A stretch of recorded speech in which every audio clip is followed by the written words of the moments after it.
You've eaten Gotham's wealth, its spirit, but your feast is nearly over.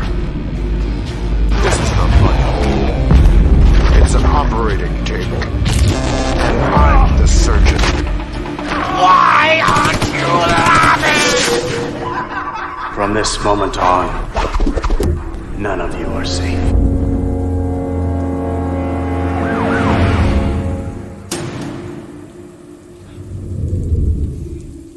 Welcome to the Batman Book Club, a podcast exploring the Dark Knight Library. I'm your host, Ryan Lauer.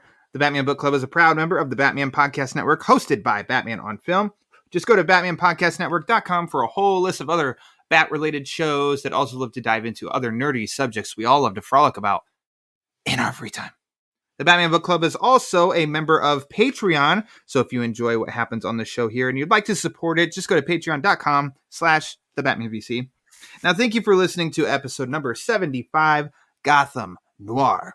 Now, joining me for this episode, I had to take the Bat boat deep below the surface level here, way out into one of the 7 oceans, to fish out the Aquaman himself. And he is also the champion of Long Island, because he is one half of the dynamic duo on the Straight Outta Gotham podcast, also a member of Batman on Film. It is Mr. Eric Holzmann returning to the show. Hello, Eric. Hello, Ryan. Thank you for that great introduction.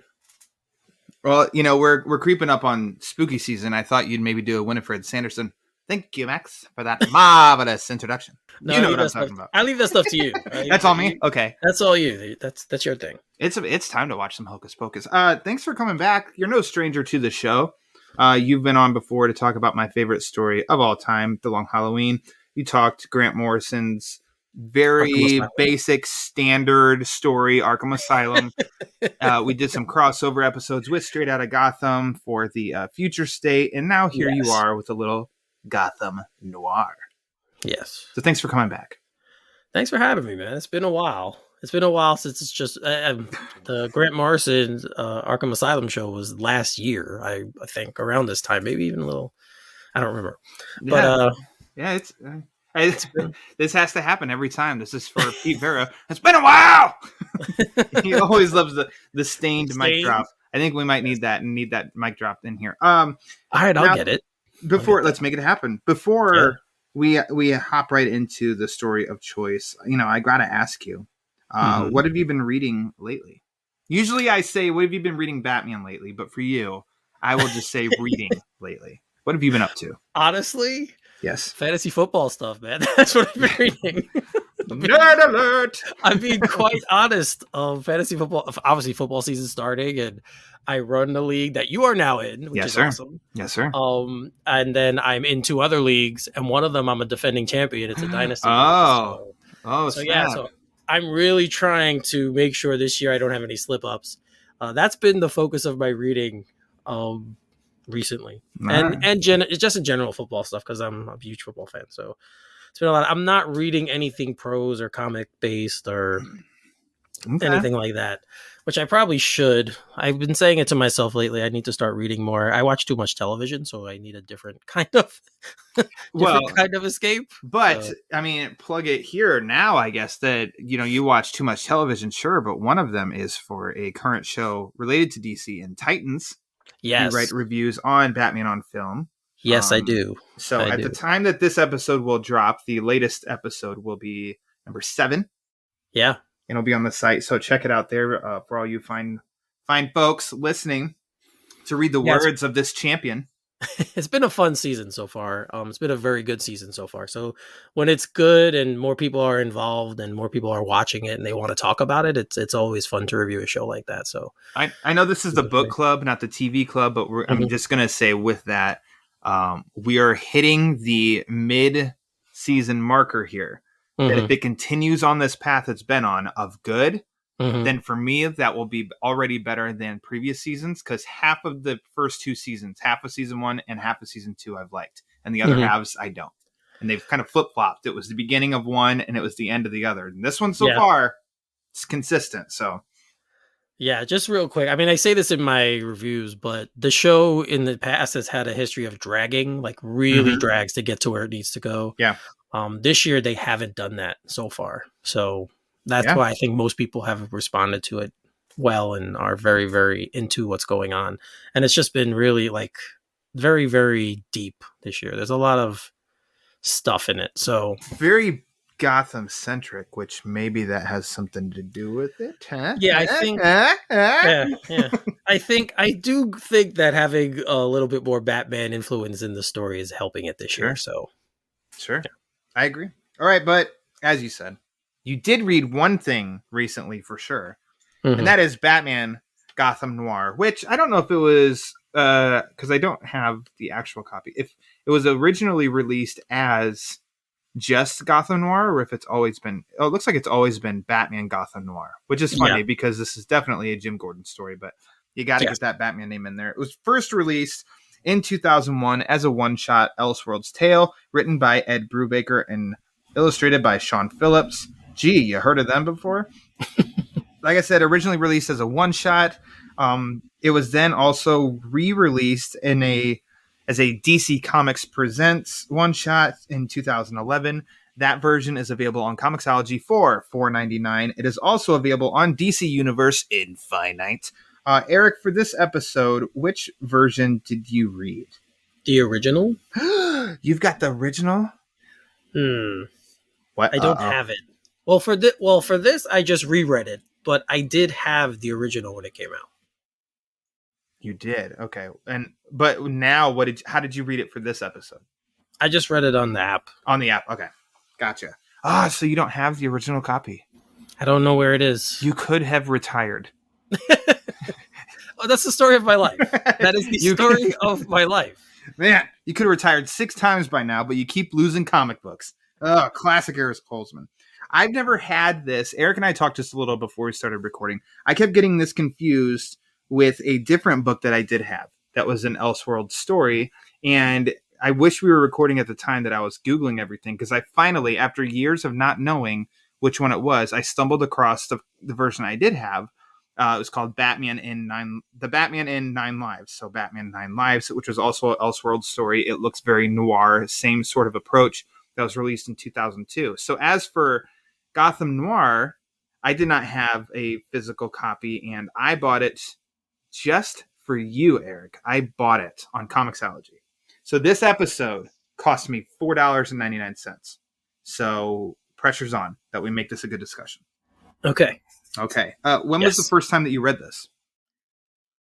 Oh, not long after it came out, actually. I've always been into the noir stories, and I read Sin City and for all those years. So yeah, I remember I was looking for stuff in that realm, and a buddy of mine was like, "Hey, there's this new Gotham Noir. It's a Batman style." I'm like, "All right, let me go pick it up." So I picked it up and I read it, and it was one of those books that when I first read it, I was like, well, why are they calling it Batman? Because he's barely in it. But it's just, again, it's that same style that if you like these types of things, you're probably going to like this book. And that's, I just remember finishing it. I remember talking to my buddy about it. I'm like, wow, it was really good. A lot of the choices that were made in it for the characters, I pretty much liked all of them. I thought it was very, the characters were very well developed. There's similarities to their real stories, but there's obviously many, many differences. A lot of liberties are taken with the characters, but I don't think these would be controversial as sometimes we have when that happens. What? No.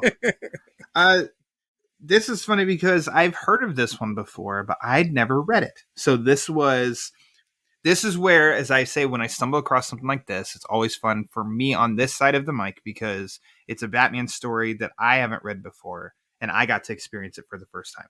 So that's a great feeling, especially because, spoiler alert, I liked it. And now because it's so easily accessible digitally, I hope a lot of other people now will be like, oh, I never read that. And if you haven't read it before and you want to, then stop listening, go read it, and then come back because we're definitely talking about it in detail. But yeah, I first read this yesterday. So how about damn apples? Yeah, so it's really fresh in your mind. We're getting a fresh reaction. It's so fresh and so clean. And last question for you in this introduction into this is, why did you choose Gotham Noir? Because, let me think. I chose it because I feel like you said, this is an Elseworlds tale. It's not something that a lot of people probably have read.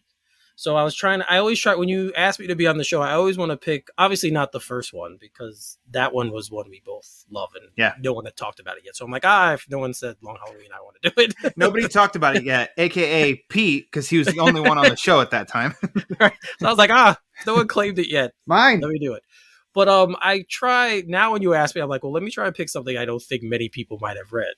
And this was one of those books that I remembered in my head. I'm like, oh yeah, Gotham Noir. I'm like, that's not one I remember a lot of people talking about, getting a lot of buzz. So I was like, let's do that. Because you had actually just kind of thrown it out there because I hadn't been on in a while. So you're like, did you want to come back on? Like, we discussed it before, and I feel like we had a very almost like a rhetorical conversation about, because we never specified, and then it was like, wait, you want to come back on? Well, let's finalize a book. And then we had another discussion that didn't nail down a book. And then finally it was like, okay, you're coming on. And you're like, yes. And I'm like, what book? You said Gotham Noir. And I said, done. You can't. This is set in stone now. It's written. And here we are. Yeah. I had to put a deposit down and I would have lost my deposit. $4.99. So I could buy the book on Comixology. That was it. Money well spent. I'm glad that you chose this one because it is different. And it says Batman in the title, so that could almost win it right away. But my rule, as we will find out later this month, is if a book isn't a Batman-centric, well, then Batman has to play a key role in the story. And in Gotham Noir, it is basically a Jim Gordon story. Yes. Flat out. No ifs, ands, or like much more so than year one even. This is a Jim Gordon story. However, Batman's involvement is very interesting.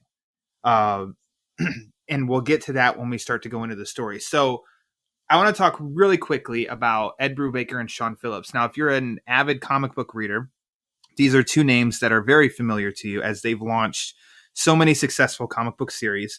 The two love to write crime fiction, and they have done the Criminal series. They have done Kill or Be Killed. I think it's called Kill or Be Killed. Excuse me. They've done Fatale. They've done The Fade Out. They've done, like, recently they're in the Reckless book series, which is awesome. They did a one-shot called Pulp, which is great. These two love to dive into different time periods and do crime stories of that time period. So The Fade Out, which I'm really selling to Eric to read, is 1940s murder mystery in Hollywood. And I think it's awesome. And it's no surprise to me that they would do that story when I read this one, because this story is I'd say Batman Elseworlds, but it's a Gotham City Elseworlds story set in 1949, I believe. Yes, sir. And just the vibe, the atmosphere, the way that they talk, everything about it is, definitely lives up to, from the first couple of pages, you're like, yep, this is a noir story. Yeah, it doesn't take long to get that across. And you see, it's in the first page in the last panel, but then you go the very next panel and you see ex-cop a killer, and that's Gordon. So it's like, well, 1940s, noir, murder. Okay, and we're off and running. And that's definitely...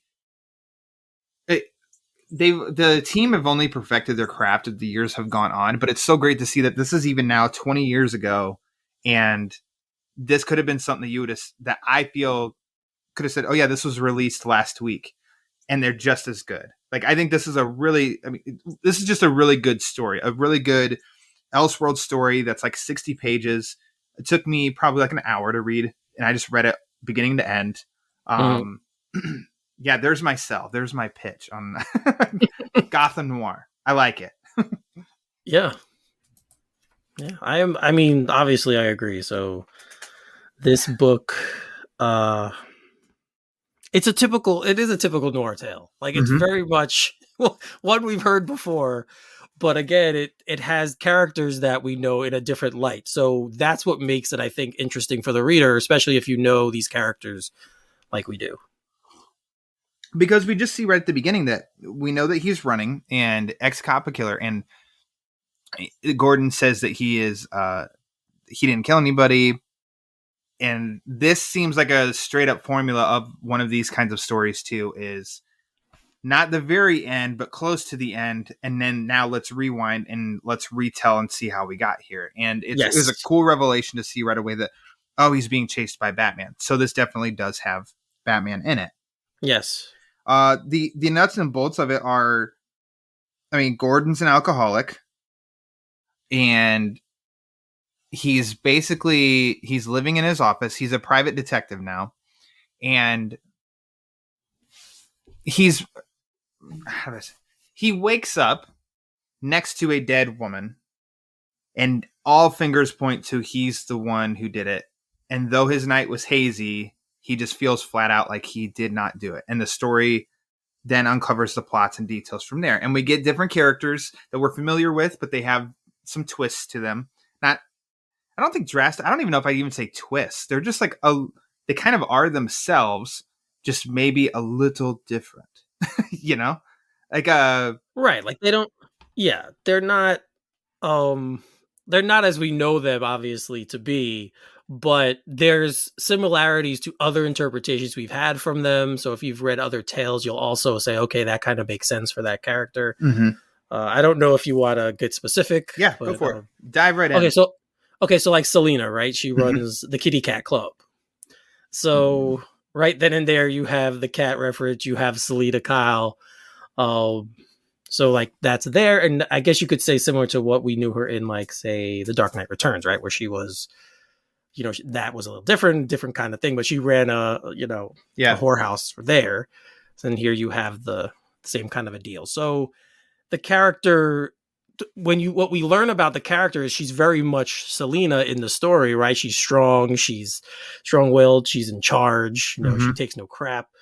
We also learned that she and Gordon had a relationship, which was weird, in a closet. They specifically mentioned a closet, which I thought was funny.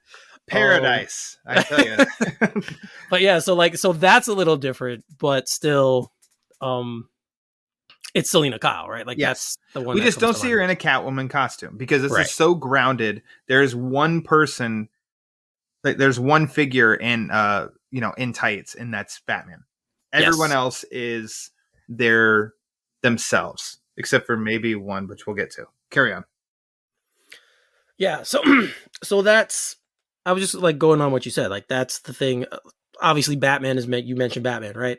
Mm-hmm. And although this is a Batman tale, I think it was very measured in how they included him, because you never see him full form. He's always in the shadows, in the background. You see his eyes, you see the silhouette of Batman, but you don't see the suit.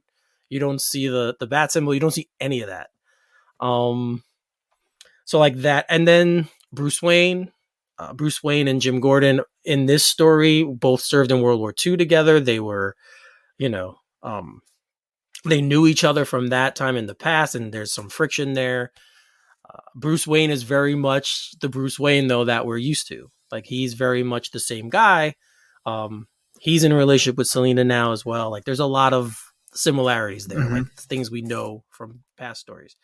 So the character development will be familiar to people if this is your first time reading it. You're not going to be, I don't think you'll be too shocked at those specific characters I mentioned. There's more. If you want to get into them, Lauer, you can. Well, I think so. You won't be shocked, no, but then you'll see. Oh, you just like when Selena makes her first appearance. You assume, you're like, that's Selena, isn't it? And then the next page, Gordon says Selena, and it's like, oh, okay. And then you go to the Kitty Cat Club, and it's like, oh, well, that's fun. Like those are the kind of little touches that they do. It's not a little touch, and I'd say the character that stays basically the exact same is D.A. Harvey Dent, who is, like this, which I just realized that doesn't work for audio. I'm crossing my fingers. They're very close. Dent and Gordon are very close. Dent is an ally. So this is pre-Two-Face Harvey Dent through and through, I feel. Yep. And then we also get a Tony Zuko. I'm blanking on the other mob member's name, but that's a part here that surprised me was, and maybe in a good way, but we didn't get a Falcone or Maroni. We got Zuko, who's a familiar name, sure, but then other ones that are not the usual suspects, so to speak. And one of the, what do you want to say? One of the workers is Jack Napier. Yes. Which is great for a few reasons. And that one was a fun touch because he was in a purple suit. His hair is slicked back, but his hair is yellow. And I'll jump to it because I already gave the spoiler warning at the beginning. It's it's not good what happens to him, but fun for us readers that basically his boss, the mob boss, and I'm like, it's pretty fresh, but yeah, I know it's not Zuko. No, it's the other guy. Yes. They find Napier because Napier basically gave up some info, and police find Napier in a dumpster. His face is cut, and he survives. But then we see he's got a smile that's kind of been stitched. He's got green hair. He's still in the purple suit, so he's full on Joker, and basically he snaps from then on, and we don't get a ton of it, but just enough of like, oh, here's this story's Joker, which I think is really, really cool and really worked for me in this Elseworlds. Yeah, he's dense informant, right? Yes, works as dense informant. So, that was the interesting twist because when they first planted him, I'm like, okay, how are we gonna get there, right? Obviously, the Joker's gonna be coming sometime soon. So you're like, how do they get there? That was really cool. How they put him in the story. There's also the character of Rachel, who's central to the story as well. Yes, and go ahead. No, I was going to say it's Holly from year one. Yeah, is who I felt like she was. She's Selena's basically. It feels like little sister, right? In that story, and something happens to her that kicks this whole thing off. She's the girl who they find dead next to Gordon, and she has all these different connections. This is where she's not like Holly at all, but she ends up being so key to this because we're finding out, as Gordon's finding out, is how does this girl connected to the mayor? How is she connected to Zuko? How is she connected to this mob? It's this one person seems to be connected to all of these high placed people in Gotham City. Unfortunately, at the end, you hear why, and it's a tragic case, which also I feel is total par for the course for a Brubaker Phillips kind of story, is that there's such a tragedy, even the story behind the murder victim. But I mean, that's an interesting, and it packs a punch, which helps make it even more effective, Yeah. Santoro is the other. Classic. Yeah. Santoro is the other. So so she her story, she's kind of the heart of the story, I guess, if you want to put it that way. That character, he's responsible for what happens. Is Selena hires him basically to watch her, right? That's basically what happens. And then they're at a party, the party that she goes to, and that's when he realizes that she knows all these people and why she's so important and what's going on here.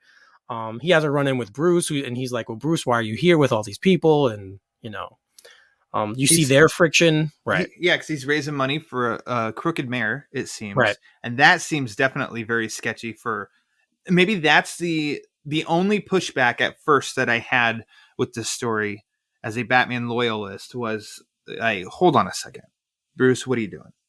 Because even in stories, Playboy Bruce, he's not knowingly supporting crooked politicians, right? So it was interesting for me, okay, how are they going to play this out?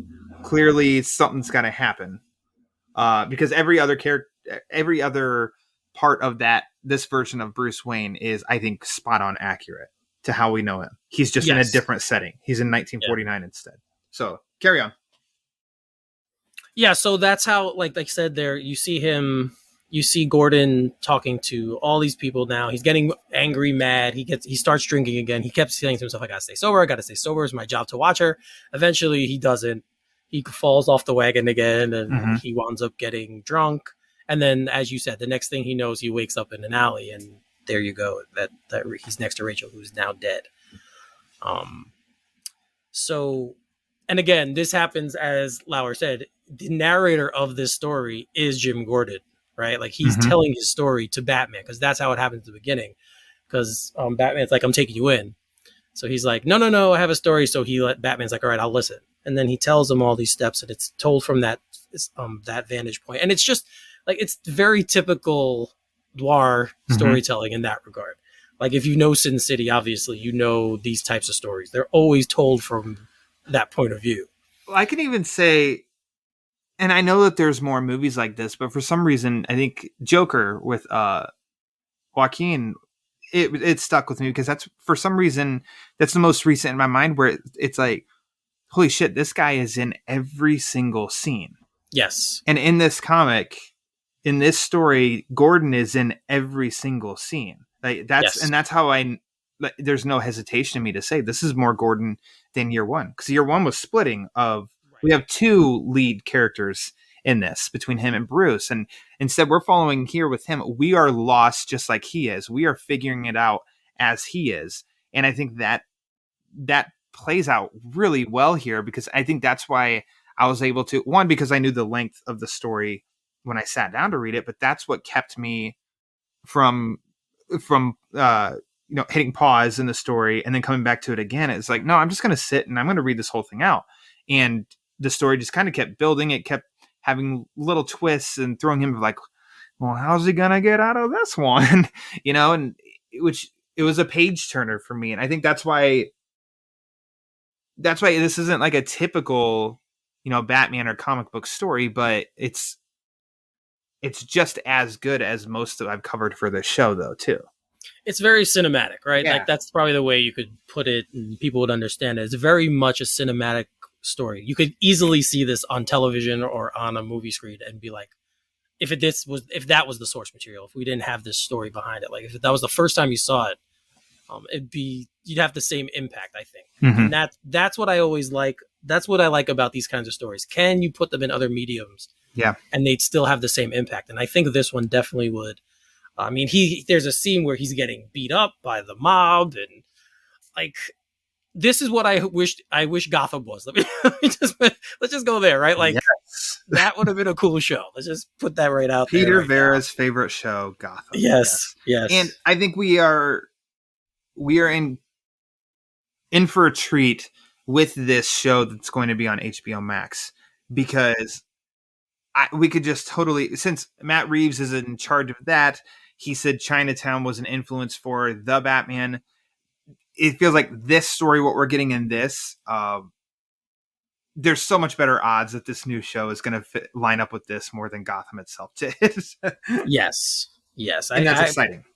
No, it's very exciting. That's very exciting. And yeah, I hope people that are listening to this can hear our excitement and how much we actually enjoyed reading this and even talking about it now. Like, that's the hope that people that guys who are listening, men and women who are listening, that they really just hear, because I think you'll all have the same reaction as well. Mm-hmm. I think so. I want to talk about Batman's inclusion here because this is Jim Gordon's story. Right.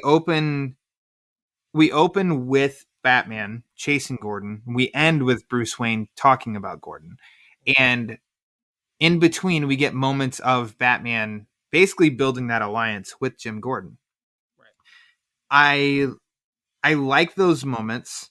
It's the most Batman. Well, at one point they chase down some crooks and Batman scares the shit out of them and takes them out with Gordon and then just holds on to the car on the top as Gordon drives it, which is fun. And then it gets the most quote unquote comic booky as he faces off with the Joker at the end. Right.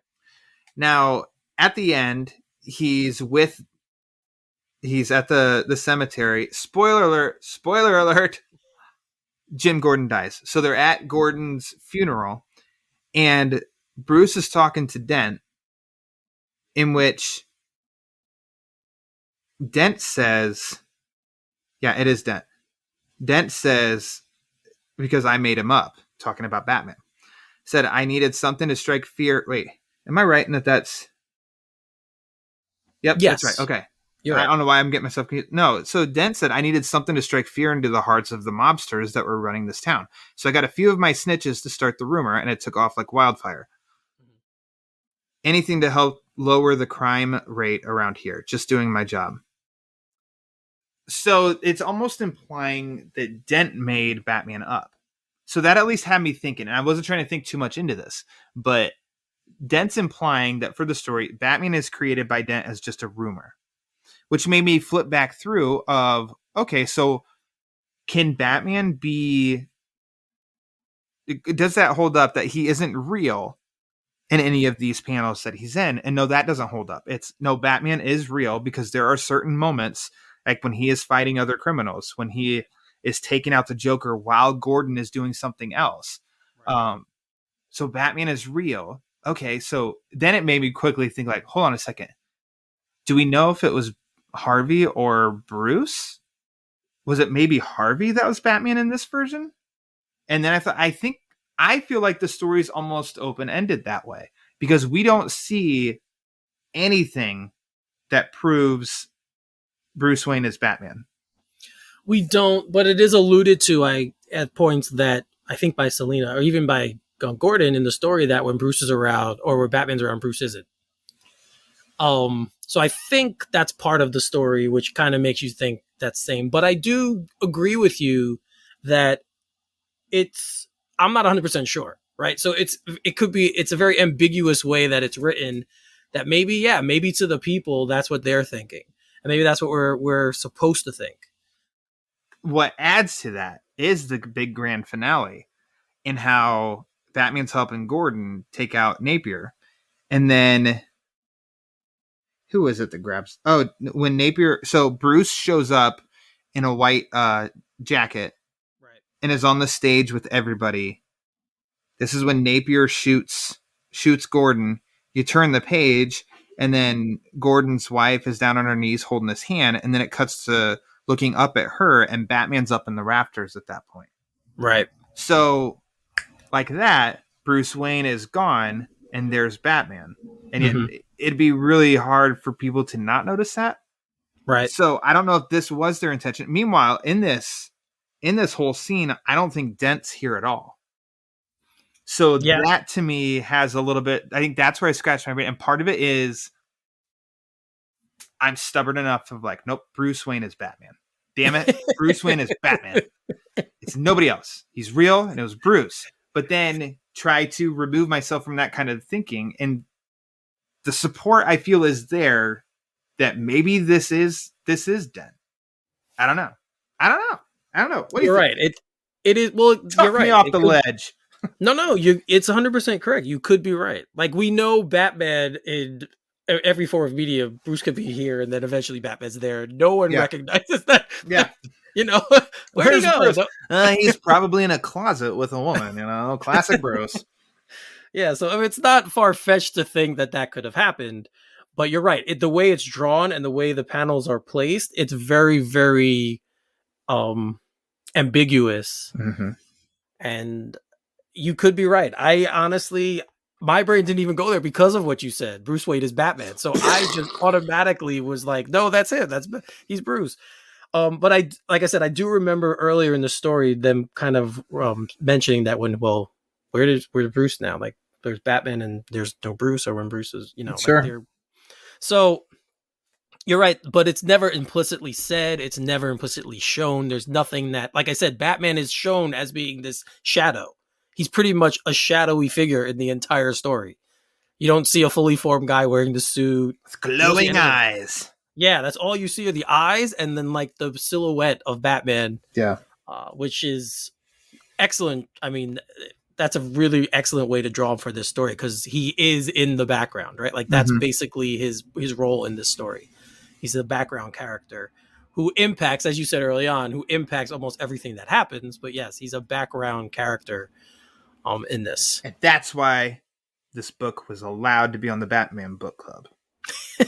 He impacts everything. So in your mind, then, flat out, you don't have to think anymore about it. Bruce is Batman in this story. I think so, yes. Okay, got it. I think so. Oh, man. Maybe that'll be a poll question. Imagine for people who haven't read this, and then randomly on the Twitter feed just comes a poll question. Who's Batman, Bruce Wayne or Harvey Dent? Like, what the hell? Maybe I'll just do that. I hope you put in... I would hope you put in Gotham Noir. Who's Batman? No, even more. Take it however you want it. Third option. Okay. Other. Comment Well, below. hey, that's what. Hey, isn't that what we got in The Dark Knight? Right? Is that what he said? He said it. I'm What? Batman. Harvey said I'm Batman in that movie. He sure did. Right? So, problem solved. There you go. All right. Woo! We got through this. I'm looking to see if there's anything else that I really want or need to touch upon. I know this is as of right now, this is a short conversation, but I mean, we got through the high points. Is there anything left out that we haven't discussed that you want to mention? I don't believe so. Like, I guess the other thing I'll mention is like when he's blacking out, he has dreams of when he was in the war. Mm-hmm. Right. And then you see how he knew Bruce Wayne back then. Like, you see them together. And I think that's important for you to understand by reading the story, for you to understand their relationship and how it got to where it gets. And when the first time we see them interact. Yeah. So I think that was cool too, that putting that stuff in just to kind of give a little bit more development into their relationship in this specific story. Yeah. Like you said, the Napier stuff is awesome. The relationship with his wife, Sarah, and then Barbara, like it goes into that as well. His family structure, how that's fallen apart.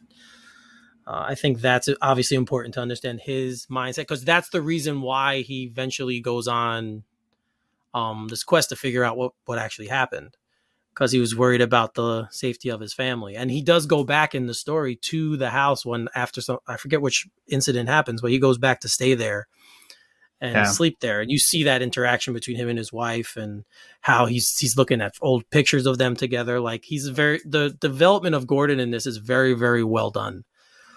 You kind of can appreciate just how, and because like you said, it's not a long story, so you appreciate just how much you get about Gordon in this story for it being such a short tale. Yeah, and I think to go back to them being in the war, it's a great capper at the end of the story and it helps make it make sense. You know, that this is 4 years after the end of World War II, and they both served together. They both stormed the beaches at Normandy. And how Bruce says that Gordon, he saved his life, but it broke him.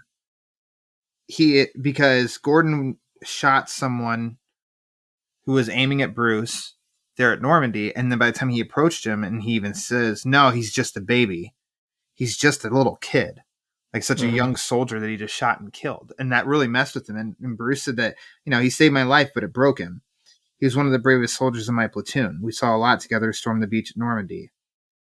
I never knew. He never talked about the war. He just slowly slipped away once he got home. And I think that's quite a good gut punch by Brubaker, because there's definitely many who could relate, I know.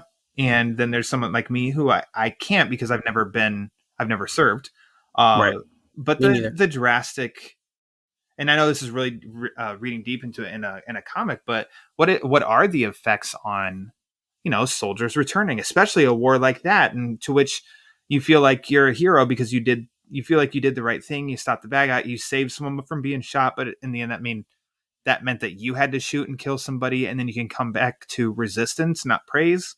It helps.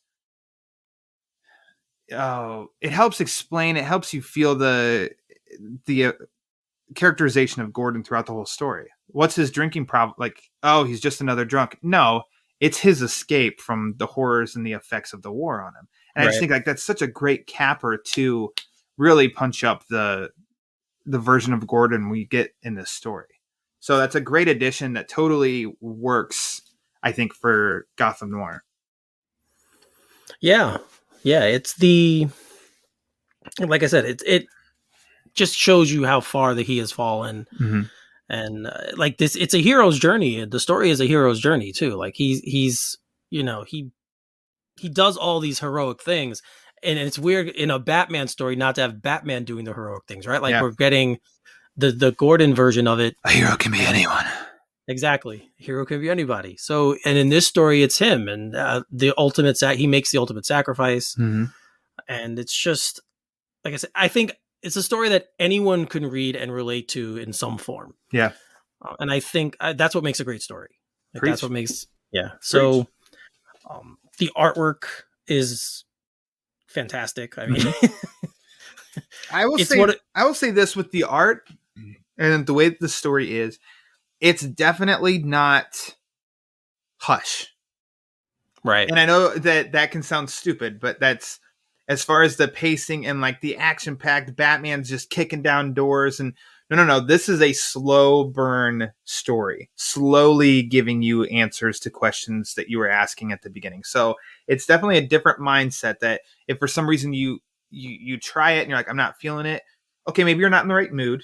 So just take a time out from it and then come back maybe when you're in that more of a mood. Because it's slower. It's just a different version, but it's still damn good. And that's for Phillips's artwork in everything that I've seen, which I'm usually always in the mood for anyway. So yeah, I think anytime I read a comic, I think the telltale of a really good drawn and colored story is if you took out the words, could you follow it? Like, could you get there? And this, you definitely could. Mm-hmm. I feel like you definitely could do that. So, but yeah, the art is it's very good. But like you said, it's drawn in a way that it does take you through every step, and it's slow and it's calculated, and everything calculated. In every good term. There we go. Everything in every panel means something. Like just look at make sure you pay attention to the drawing because it's fantastic. It's so excellent.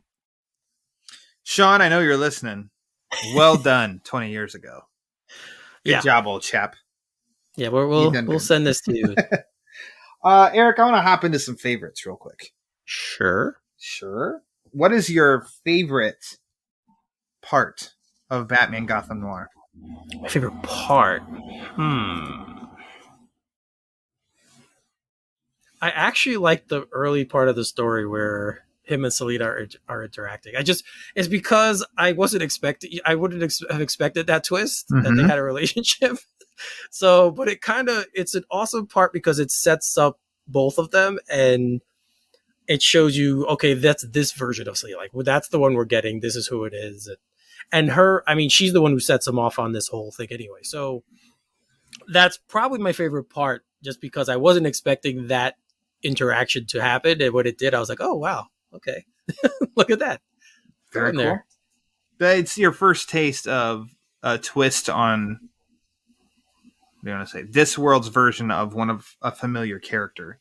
Yeah. Okay. There we go. So very nice. Mine is what we just talked about with Bruce's story about Gordon at the end. I think it's a good one. It's a good punch. How about a favorite panel? Again, it's Selina. It's the one shot where she's just standing there, hands on hips, in this red dress. She's smoking a cigarette, and I'm like, that is totally what Noir is right there. One classy dame. Yep, like one panel just sat right there. So I'm like, that's just an awesome drawing. There's words in it, but you really didn't need any. You just looked at it, and you're kind of like, okay, this is the story. I get it now. This is where we're at. Just completely awesome. I mean, I get that for sure because you just take that drawing and it exemplifies the time period. You look at that and you're like, oh, 40s noir. Like, it really does. I got you there. Okay. I think mine, I'm scooting through here real quick to see if I can find it. Mine is definitely, it's about halfway through the story when the gangsters are shooting Gordon and Batman drops on the car behind the two. Yeah. Which I think is pretty badass. Yes, I know what the hell? And I just think, as I always say on the show, if you get one panel, can you create like a story around it? And I'm like, yep, with that one, that's I think it's a very Batman thing. Like, it's a very Batman thing that we're getting in the story that, as you said, is mostly about Jim Gordon. That's a very Batman moment. And like you said too, it's based all in shadow, minus the glowing eyes. Yeah. Would you like? And it's weird. Go ahead. No, I was gonna say the last panel says the end, and that's all you see is the glowing eyes. It's like, it's another point. Like, hey, This is In case Batman. you did, yeah, in case you didn't see this enough, Yeah. here we go again. The end. Angry. Would you like to see Gotham Noir adapted in animation? I would love to see this adapted. Whoa, hey now. I All would right. love. I don't think it ever will. Okay. Maybe I could send a message to our friend Gary. Maybe we can maybe we can be like, Gary, bring this up in the next, The people have spoken. Meeting. They want this. But I would love it, man. I wouldn't want I know they often change things. This is one I'd be like, no, don't change anything. Just give us the story. Maybe it might not be enough material. You might have to add stuff to it to make it longer for a movie. But I would love to see this. I think if they somehow did, as a movie, they would punch up Batman, and they would probably make Batman more the star. Now, I say this, though, realizing that this year they made a movie called Batman Soul of the Dragon, and it was basically Brave and the Bold. Batman was pretty much equal billing with the other, well, not even Batman, it was Bruce Wayne, was equal billing with all the other characters. And that's how they were able to get that movie out, I felt. So with a Jim Gordon focus, I mean, they'd name it Batman Gotham Noir, probably. I think that they would change it and throw in more Batman, which I'll always take more Batman. Of course. But maybe we'll get an answer. Harvey Dent Batman or Bruce Wayne Batman? I don't know. That's true. I don't know. But of course, you could flesh it out with more Batman in the story. Like there's definitely opportunities, even in here, where he could have gone on a little bit more of a Batman run with certain things, and I think that would work and not harm the actual story that's being told. Yeah. So, and hey, let's get Brubaker back to do it. Let's please, let's do that. He likes to do these one shot stories. How earlier this year did it covered The Man Who Laughs? Yeah. And it was just like a 70-page story too. So bring him back. Come on, Ed. Take a break from Reckless and get Batman in. Get Batman in here. I don't think it'd be too much to get him to come back and do Batman. I think most of these guys, if they're given the opportunity to write Batman, they'll jump at the chance. I hope so. I mean, he's doing his own thing, creating his own stuff now. But I think DC would probably be smart enough to know this is Ed Brubaker. Just do what you want. Right. Exactly. I feel like that's the only way you could get him back to do something like that is whatever you want, no restrictions, you got it. So yeah, there you go. The cover is just Selena Kyle in a red dress. Can we get a variant? Could someone give us a variant of that now? I'm really curious. It's called Batman Gotham Noir, but Selena Kyle is right on the front. But okay. You could just send that one to me. That's fine. Yeah. Exclusive, the Holzmann edition. Do you have any final thoughts on Batman Gotham Noir? Well, my first thought is I'm glad you liked it. I'm glad it was something that I suggested to you that you didn't say, come on and be like, oh, Eric, what the hell did you make me Are you sure? For? Are you sure? Are you sure you want Gotham Noir? Yeah, like, can we pick something else? No, it's guest choice. As Javi Trujillo knows. Guest choice, man, even if it's Batman R.I.P. Which it only helped because it stressed me the hell out the whole conversation. But it was me constantly asking him, "Come on, help me, sell me on this." And some he did, and some it just didn't work. But you were a little like that on Arkham Asylum too with me though. You were kind of like, all right, explain to me a lot of the. With that, it was more the imagery. I remember you saying like, Eric, explain to me what this means because I'm not sure I get it. Or yeah, reading the script. Included in the back of that Absolute Edition helped a lot though, to where I do blame the confusion on McKean's art because Morrison there had it to where the story made a lot more sense. I think than once you added the art, it kind of didn't. So, anyways, right. But as for this story, man, like I said, I love it. Because I love that period. That time period, I love that time period, especially that's being told here too as well. I like the 1940s, 50s noir, all that stuff. I love all of it. It's a Jim Gordon story that to me is told better than most of the Jim Gordon stories that I've read that have just been about him. I agree. So, and he's often a character sometimes that can get kind of kicked aside or not used to the best of what he brings. So, but this is awesome. This is great, guys. If and it has enough Batman in it to keep that relationship there and front and center. So all the elements I think we want from a Batman comic are here. Mm-hmm. And then again, just the Jim Gordon stuff is just perfect. So in my opinion, everyone should read it. There we go. It comes highly recommended for me too. Like I spent $4.99 for Eric, and I don't regret it at all. It's even easier if you have the DC Universe app. It's on DC Universe. You can read it there too. So, but yeah, a cool Elseworlds story that isn't as Elseworldsy as many of the other stories are. It's just grounded even more. I think that's probably about it. And it's, I mean, in 1940s. Yeah, it's a good story, good characters. Gordon, you root for him, packs a punch with him. Amongst probably definitely maybe even the best Jim Gordon story that I've read, I'd maybe say, where he's the star of the show.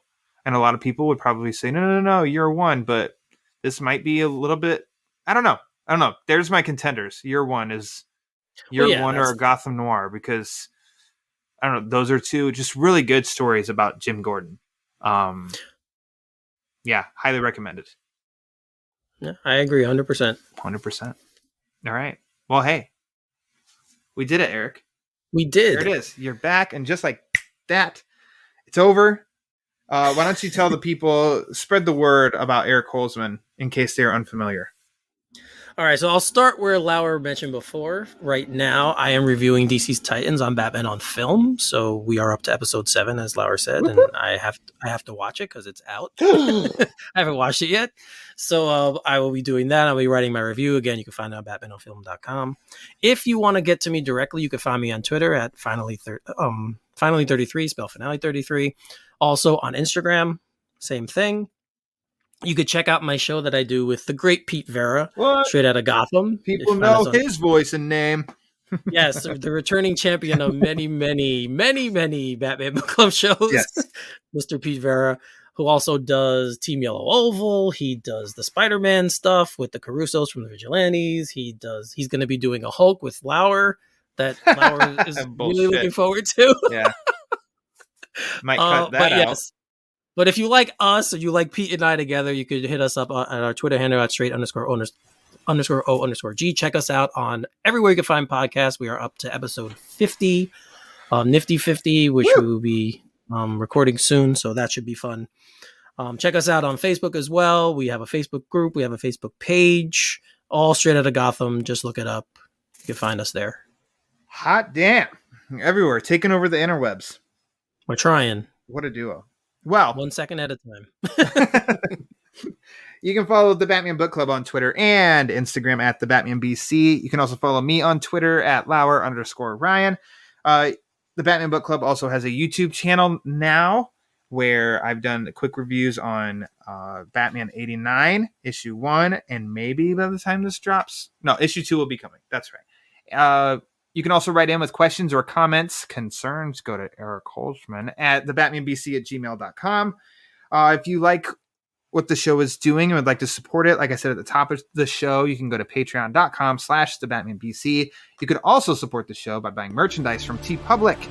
The link to that page where you can get t-shirts, notebooks, hoodies, onesies for your little babies. All on TeePublic. The link is in the Twitter page. But if you'd like to support the show and you don't want to give any money at all, that's 100% A-OK. You can do it through Apple Podcasts. The link to the Apple Podcasts rate and review page is in the description of this episode. The more reviews it gets, the more it helps spread the word. And as we all know, the word is panic. So, for Aquaman, a.k.a. Eric Holzmann, a.k.a. Final E33, I am Ryan Lauer. And until next time, read more Batman comics.